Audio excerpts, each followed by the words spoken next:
Hello all and welcome back to another edition of Powered by Me. This is the Kotzebue edition. I'm up here in Kotzebue, Alaska, which is 30 miles above the Arctic Circle.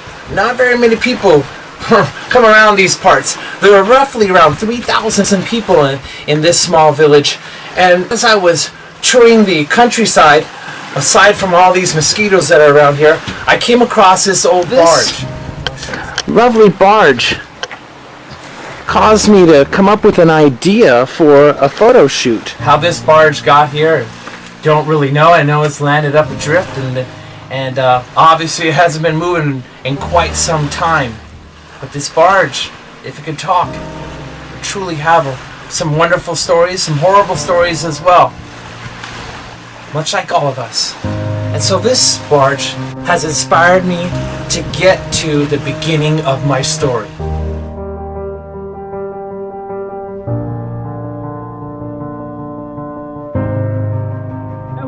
All it took was one race. Our award ceremony.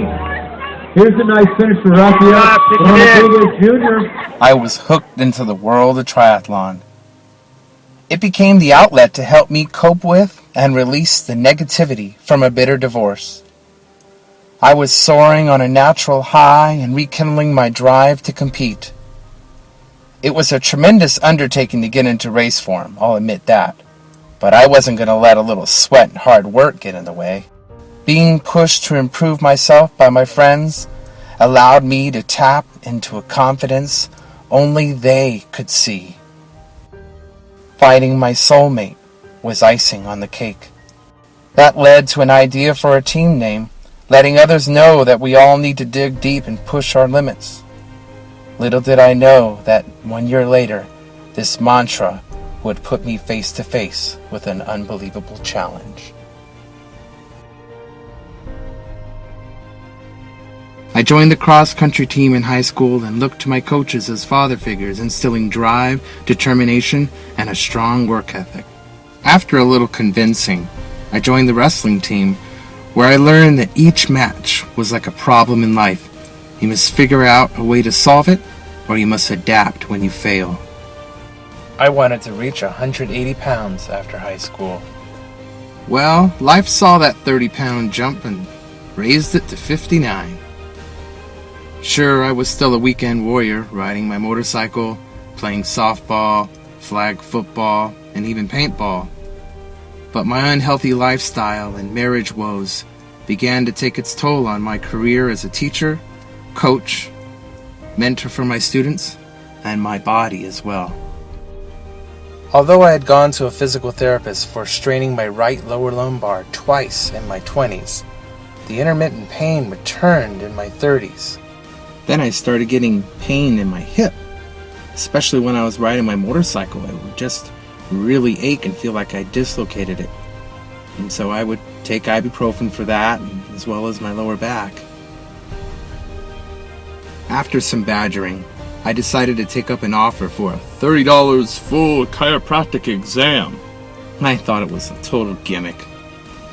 But the overwhelming results showed numerous areas of concern along my spine. Apparently, I had multiple vertebrae out of alignment. My spine did not display proper curvature. A couple neck vertebrae had calcium deposits, similarly to my mother. And I had what he called a spondylolisthesis. For $5,000 and several visits a week over 3 months, my pain would disappear.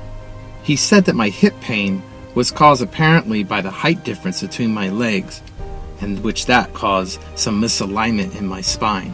I would have to wear a heel pad in my shoe. I figured a $4 gel pad versus $5,000 was an excellent trade-off. Besides, ibuprofen often eliminated my pain. He even glossed over the spondylolisthesis as if it was something simple.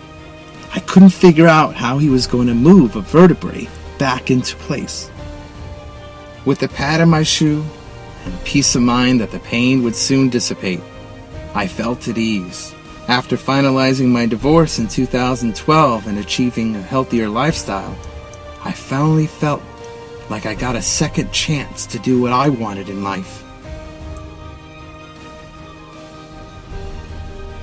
In May of 2012, with just one more month to go for my first race, I remember training for my second season of triathlons. The goal was to set a baseline time and steadily improve. As I was completing a strong run, I looked out at the view and felt like I was in the best shape of my life. Basically, I commended myself on a job well done, as if I were the only one involved with my progress. This prideful statement would result in my eventual downfall. For the very next day, a dull pain began to grow in my lower back, just above my buttocks. Over the course of a week, the pain grew to the point where I couldn't run, and I resorted to taking ibuprofen again. I thought maybe I had pulled a hamstring or something. With my race just 3 weeks away, I had to find a quick fix. The doses of ibuprofen began to increase as the pain in my lower back or hip area hindered my training regimen. Soon I was taking doses every couple of hours instead of 4 to 6. My daily life was being impacted by the intermittent agonizing pain, which I concluded had to be a high hamstring or gluteus strain or pull. The night before and the morning of my race, I used my mother's TENS unit in hopes of alleviating the pain.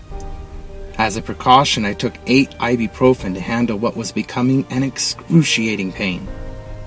Yes, athletes make some foolish choices, and this was one that I don't recommend anyone follow. With my adrenaline and pain relievers flowing, I gave the race a valiant effort. If it weren't for a flat tire, I might have achieved a personal record. But at what cost? As I crossed the finish line in my usual fashion, the pain in my hip area flared up, and just a few yards after this picture, I collapsed in dreadful pain. Luckily, there was a sports medicine doctor on site. He felt that I possibly tore a muscle somewhere in my back and recommended active release therapy. I wish he was correct.